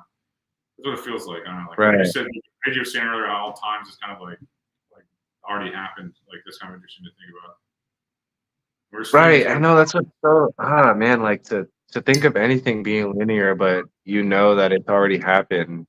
I mean, and then that begs it's like, okay, so what free will then is there? What free will is there if it's already happened? There's no other choice in a sense that's already I happened. think So you respond to it. I think it's how you respond to it. I think that's your free will. It's like it's all happened. It's like the same video game or something. This is what it feels like we're playing like Red Dead Redemption or something. Like he's like, yeah, you gotta like get the horoscope, do all, you gotta do everything. It's like or Grand Theft Auto. It's like you go through so many. It feels like a video game.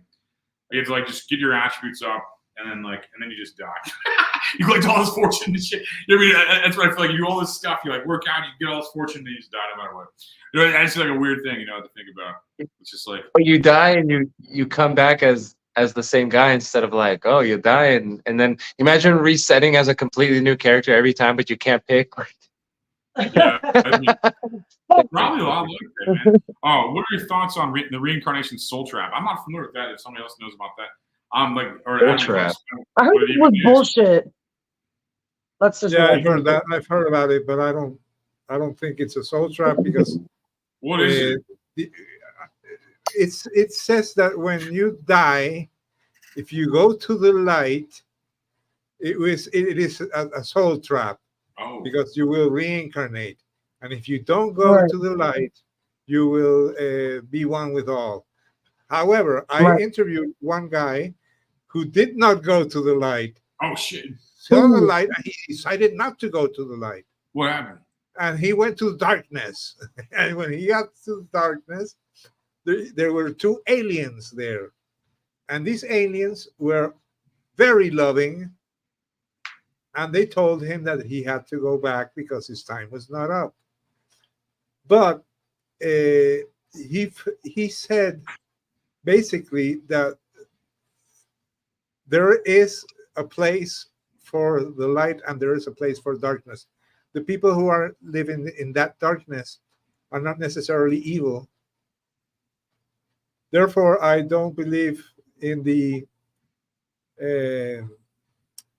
this is more or less polemic, but I saw that the pastor was talking about the devil, but I think the devil is like the boogeyman, someone that people invented and created, because if God is one and all powerful, how can he have an enemy? No. We literally We were just talking about that the other day. That means that we're like, oh, the devil is God. Just like there can be no hell, just like there can be no hell, there can be no devil. And being a pastor, okay, he's accustomed to believing in the devil, but that is like the boogeyman. When you are a little bit more evolved and you understand that oneness, non-duality, is the essence of the universe, you stop thinking about God and the devil and you realize that everything is good. Even wars, even sickness, we only learn by making mistakes, by falling down, and by going through harsh problems. Everything that happens in life, even a war, serves to helps to mankind. It all serves a purpose. The duality of it serves a purpose. Just look at Japan. See how they were destroyed, and now they're one of the strongest nations on the world. When we are kids and we are trying to learn how to walk, we fall down and we get hurt, but that doesn't mean that it's bad. Good and bad are also imaginary concepts. So it's good. It's good to go to the war and kill people. Oh, but it's bad if you kill people otherwise. Wow, it's I mean, well, it's like the Hermetic teaching. Like in Hermeticism, they don't believe in good or bad. It's just light and dark because they believe it's part of the all. That everything is part of the all, and the all is God. So, like anything that's created, whether it's good or bad, it's by God, and there's a higher purpose to it. And we can try to address it as, oh, this evil entity, but really it could be God pushing us in a specific direction. There's bad things happening to protect us from something worse happening, or there's bad things happening for us to kind of snap out of it and be like, what the fuck kind of choices am I making? I need to change my behavior. But it's kind of like if you enable a drug addict and you never say no, they're just going to keep using drugs. If you're like, no, dude, cutting you off, we can't be friends anymore, they might think I'm the devil, but like, you know, they might actually get clean because I set a boundary and was like, no, I'm not accepting this behavior anymore. I feel like God has a way of kind of doing that to us, whether we see it as demons or like just negative things happening in our life. I think, like you said, it paves the way for new beginnings and like growth, because if you're not uncomfortable, you're never going to grow or change. Right. Also, if you like the Bible, then you should read the book of Job. In the book of Job, God is in heaven and he receives a visit from the devil. The devil. Job. It's spelled Job. It's Job. Job. Yeah, Job. God. God is in heaven and he receives the visit. He is visited by the devil, and the devil asks him, hey, is it all right if I hurt Job or Job? He asks God for permission because he is the tempter. His job is to tempt people. So he is allowed in heaven. He sits down with God, and they have a discussion. Also, he's like an employee of God, essentially. Yeah, he's like employee of God. He's like the bad guy that God doesn't want to. He's like, I don't want to be the bad guy. I'll pay someone else to be the bad guy. Remember Charlie the Chocolate Factory? Like Charlie the Chocolate Factory had that guy that like tried to he's like the enemy trying to buy everybody's golden tickets and shit. And then at the end, you find out like Wonka and that Smithers or some shit. Like they find out like you find out the guy trying to tempt you was just like the God's friend. That's how the devil's his favorite. Yeah. So it's like Smugworth, Smugworth, yes. If you were getting tested.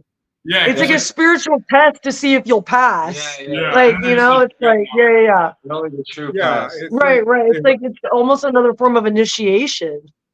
Like you're being initiated to a higher echelon of spiritual knowledge. Well, I mean, in the spiritual world, I see that happening more. It's like you'll get, for me, what I've experienced is like I'll get spiritually tested, and if I pass those tests, like I'll get some sort of reward, whether it's like spiritual knowledge, insight, or like more clarity in my spiritual gifts and stuff.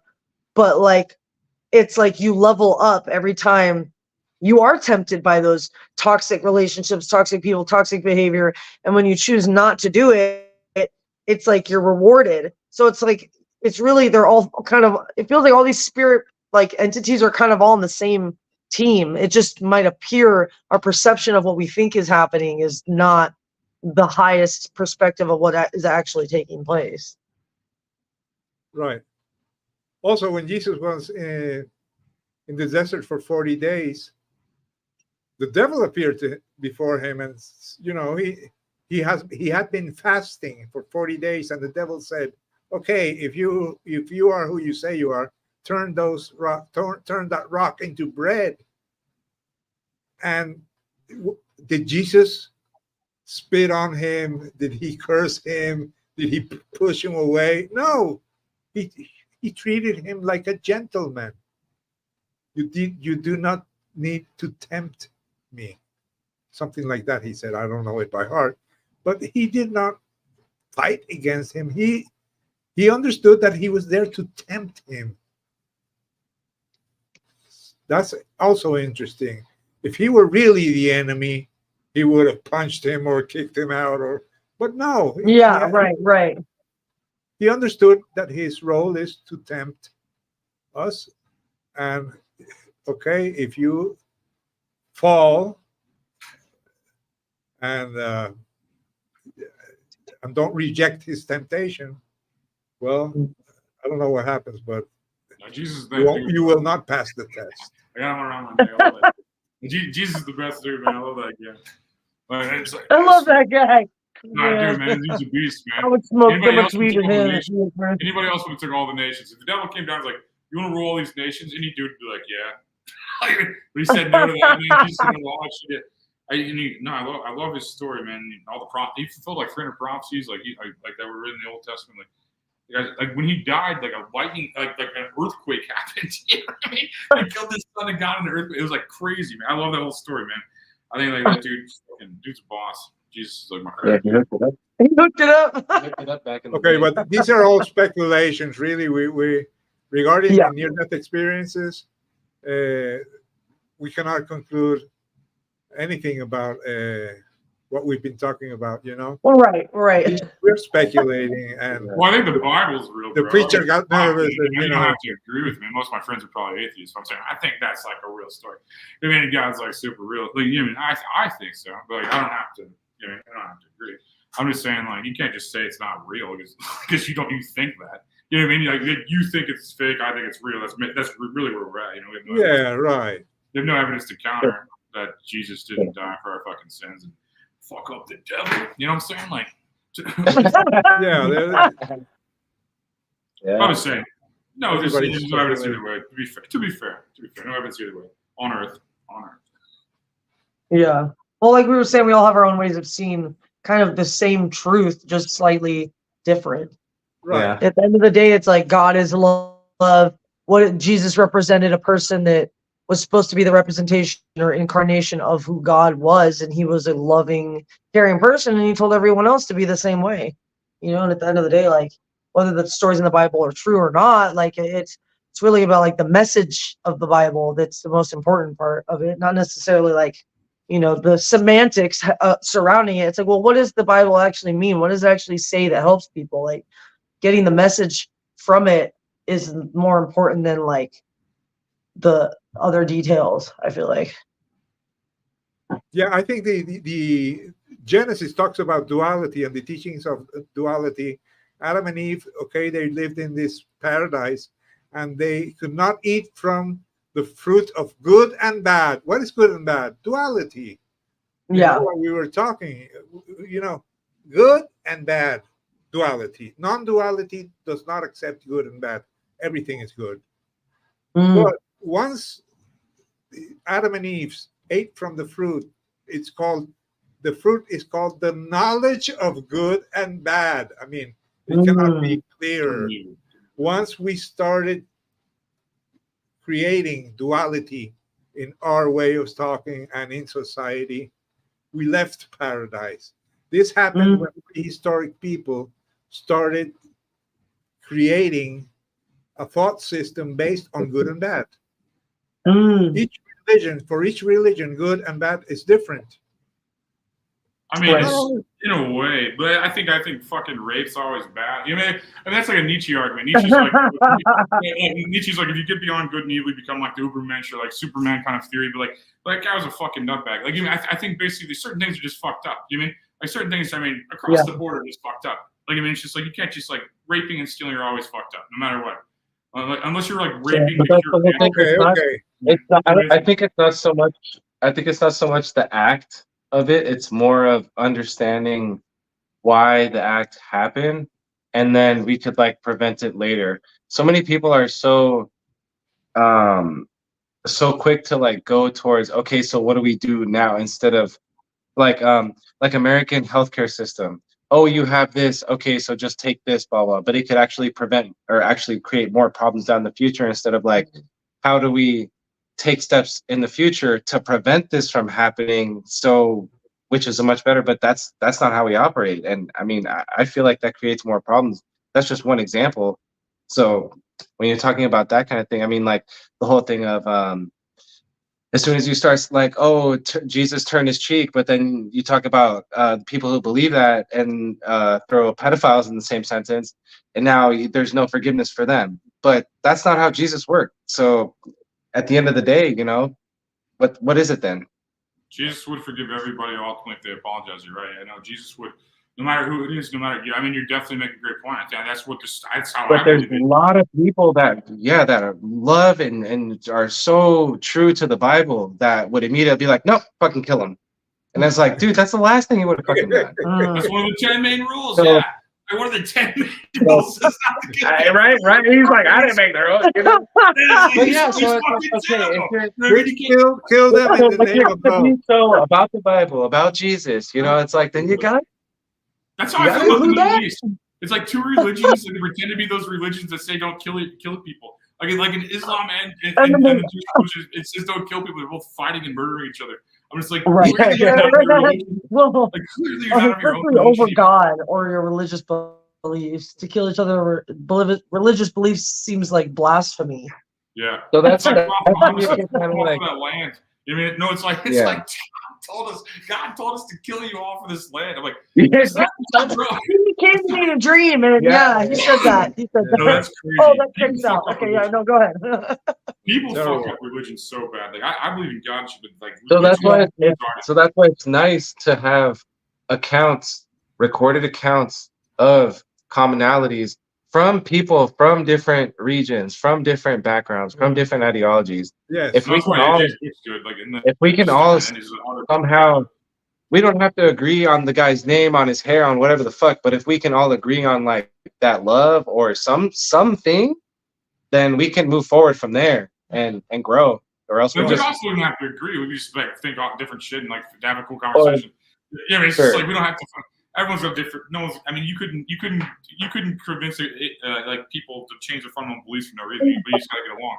That's the key. No, I think. not- Getting along is the key. sure, not the specifics, but like we could have like love is good, like can we at least that big, you know, type of thing, right? Like it doesn't matter who you believe in, we can agree on that. Like love's That's a kind of good nice. point.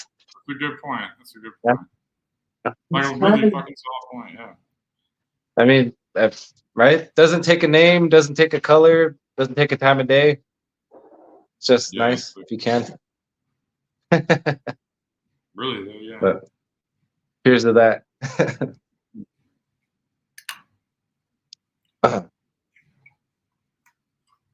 So yeah, that's so weird too. How recently I came on upon these videos too. It's been like within the last 6 months or so. And then she mentioned, you know, the guest coming on and speaking on this subject, and I'm just like, oh, what kind of weird timing. No, yeah, this guy has AJ has so many, like, I found him on Facebook because I was looking for near-death experience people, and he has all this, like, cool, I looked him up after, like, he has such a cool fucking, excuse my language, there's such a cool resume and stuff, man, like, all the people he worked with and stuff, and, like, the books, and, like, I mean, he runs some groups with a bunch of people telling near-death experiences. I just, like, binge read one day. I was just, like, going through this, like, everybody's got their own, like, thing going on. It's, like, I mean, just, like, it's definitely, I mean, you're definitely putting in the data and the numbers and stuff, man. Like, I think that's awesome. I think it's such an interesting thing to think about. That's just like, you know what I mean? It's like, it feels taboo and no one has the answer. And those are the two things that are interesting about near-death experiences. You know what I mean? It feels taboo and no one has the, you're always searching. You're always like, where's the answer? I always want to find, you know, it's like, There is no definite answer. Do what? So wait, AJ, how many books have you written? And like, do you have a website with all your information, or? Well, yeah, How I've can written people find over your 20 spiritual books.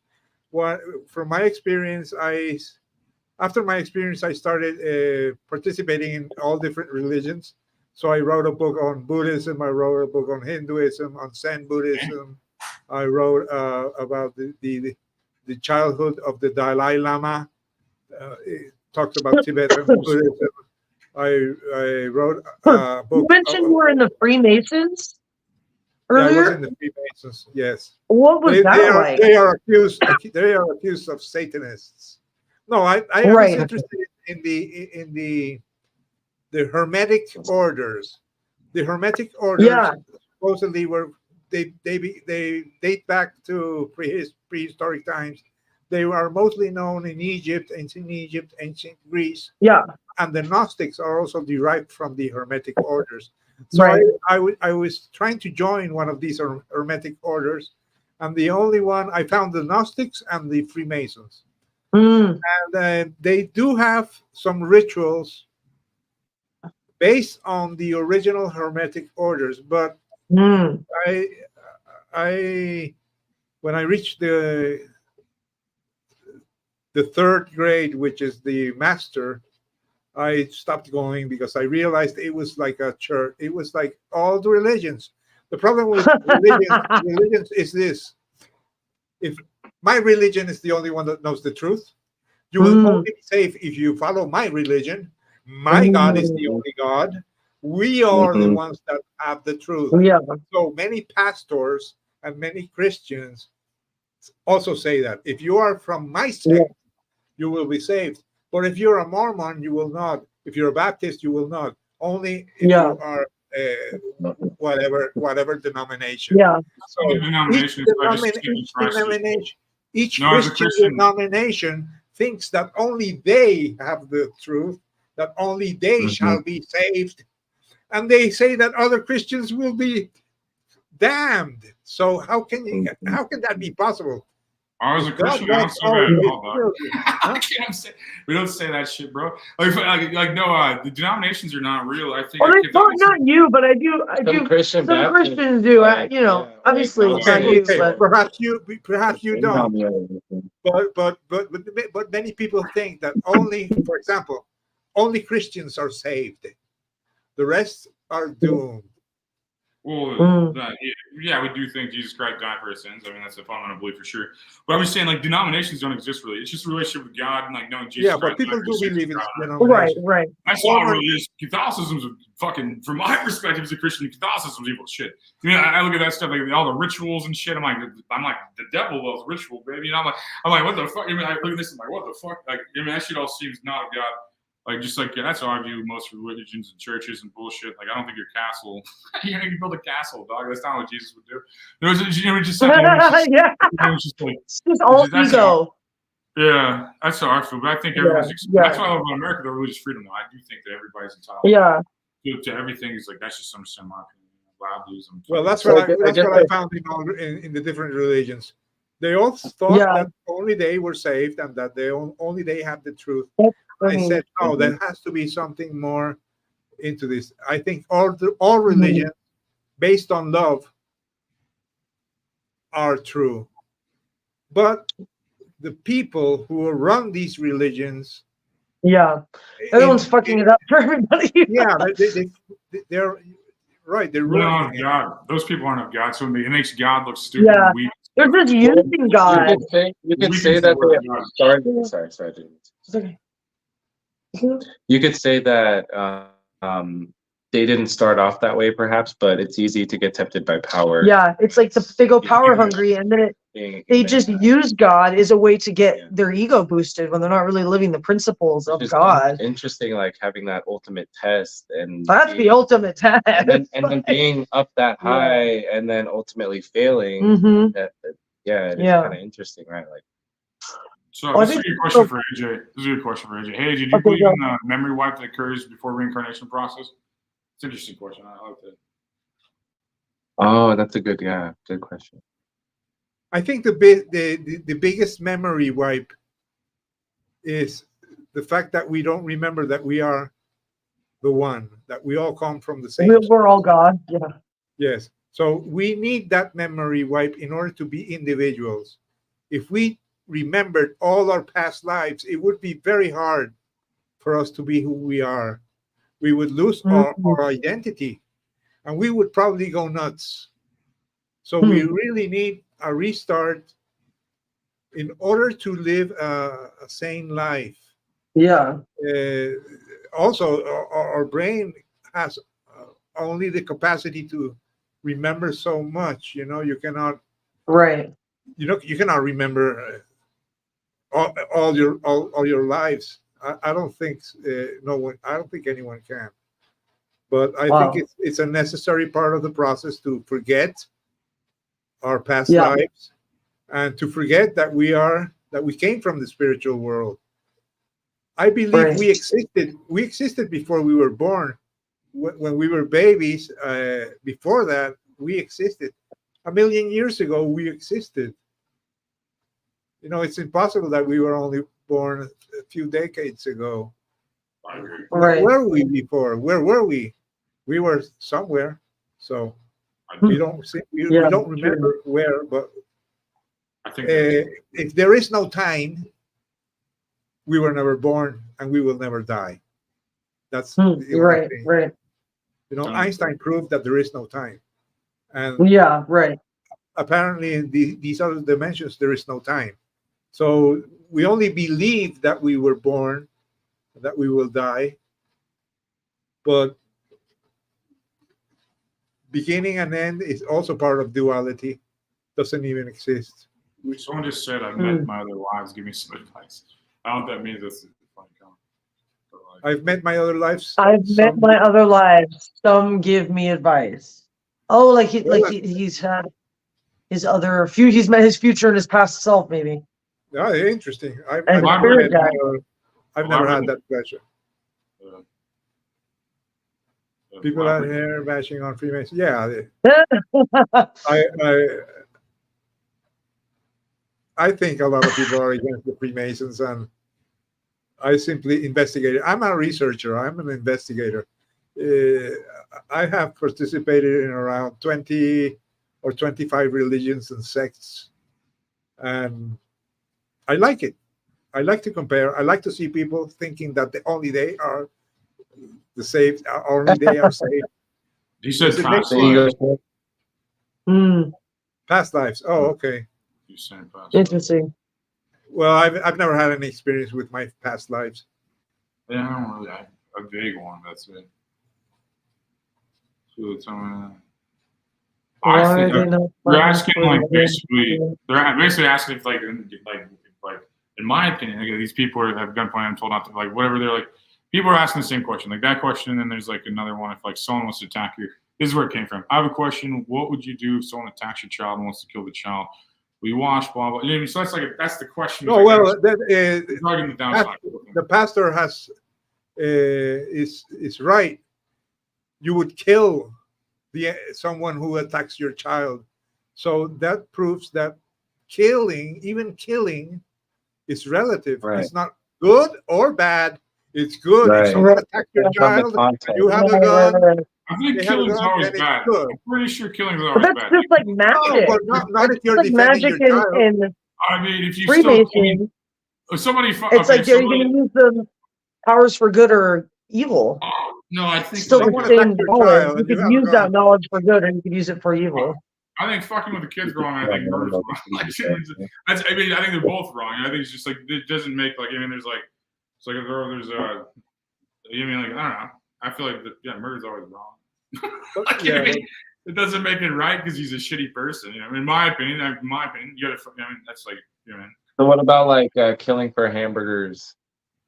Okay, that's totally different. That's a hard argument. You're killing for food, like to feed yourself. I mean, it's still life. What if that's like your dead grandma's soul in that cow? Just because like, fuck! Like, are we gonna be reincarnated? Hold on, wait a minute. This whole family's dead. For the record, I'm not a vegetarian or a vegan. Or I am. I don't even. I'm just hypothetical. That's funny. That's kind of a good point, though. I think so. I mean, that's why I feel like it's context. If I can kill so that I can stay alive and keep going, I mean, at the end, that's survival of the fittest. Isn't that what cavemen did? And they didn't go to hell, right? I don't know. I mean, are all cavemen in hell? We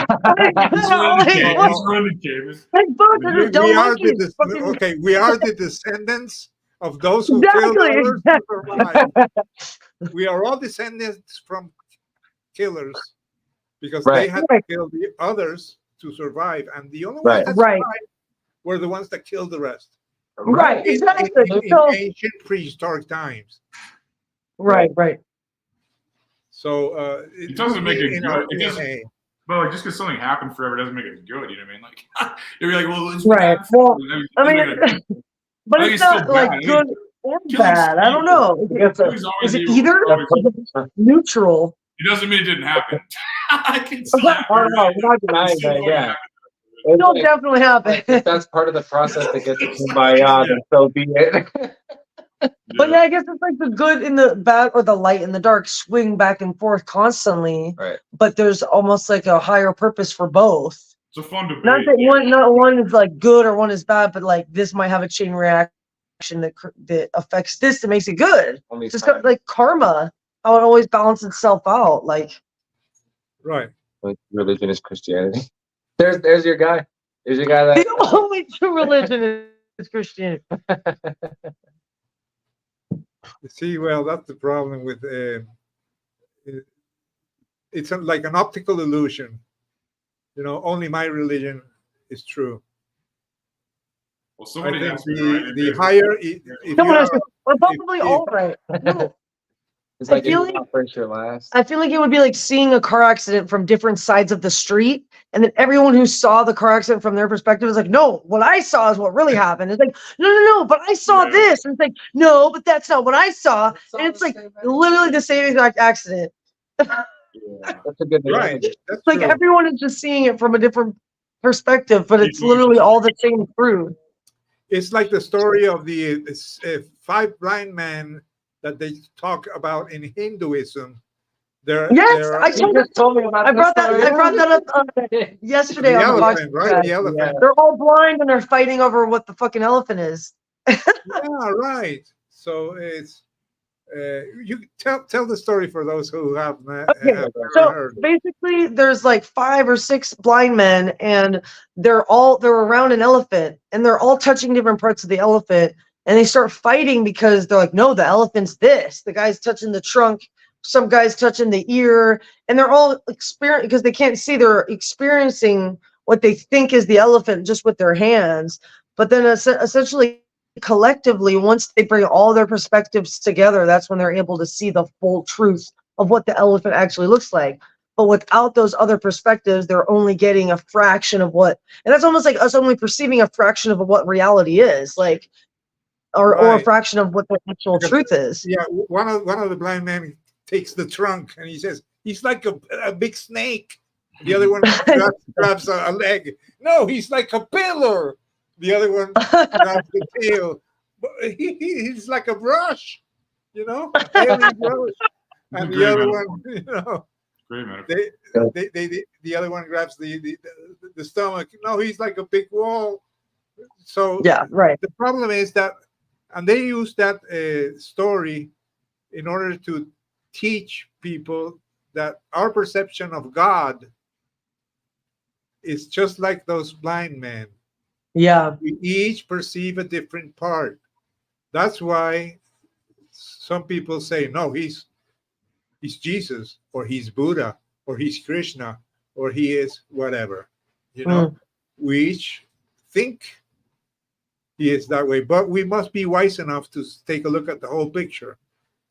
I think that, but that requires like reading a lot and being open to different cultures. You know, I think it's like Operation Ivy and like Socrates. It's like all we know is we don't know anything. You know, it's just like that's all. That's all it really is. You know, What you don't know. Yeah. I don't Right. know. I don't know. I find those old punk songs, man. I love that shit. But that is interesting, even from I've seen people who recounted like meeting aliens, and even they would say that like talk about love. They would be talking about love. That was like one of the few commonalities, and not Jesus, not religion type stuff, just love. And I don't know. That's so weird. How what a coincidence. They talk about love. They don't talk about religion, though. No, nothing to do with that. Just love. Yeah. Maybe we're behind. I don't know. You got a lot of catching up to do. That's a great sense, dude. Guys not living in houses built with human hands. So yeah, no, the church is bullshit to me too. Like, that's how I feel. Yeah. I believe in God for sure, but I think yeah, no, the church is like. Well, yeah. Even Jesus, when he preached outside in the, in the fields and the mountains. He did, yeah. And near the lake. You know, he did. He was not preaching in a temple. Right.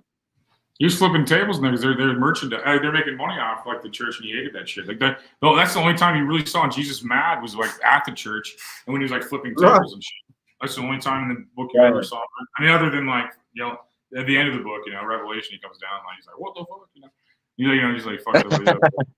He's like, you thought you were kings? He just murders them all. I'm like, that's fucking crazy. I love Book of Revelation. Feels like it's happening now, man. To be honest, like you grab verses of that stuff and let's be like.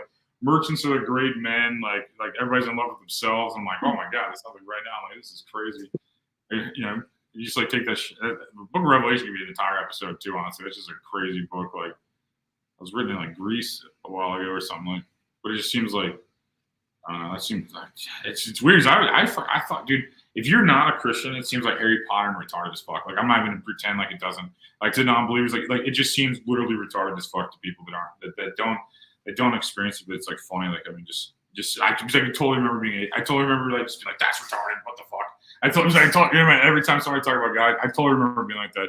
And like it's weird how to me it just doesn't make sense. Don't make sense. But I think everybody's on their own fucking ride, man. Like I got Muslim friends, I got atheist friends. I'm just like whatever, dude. You know, it's like I'm like, you guys like fried chicken, or you like fucking need some food? You want some Mexican food? That's how I feel. Like, I just want to eat food and hang out with people, really. So that's like you know, when it comes down to it, it's just like that's all I want to do. It's like I would hate if everyone I talk to I agree with.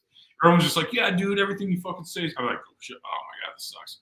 And it's like yeah, not so being many an individual. people and stuff. Like,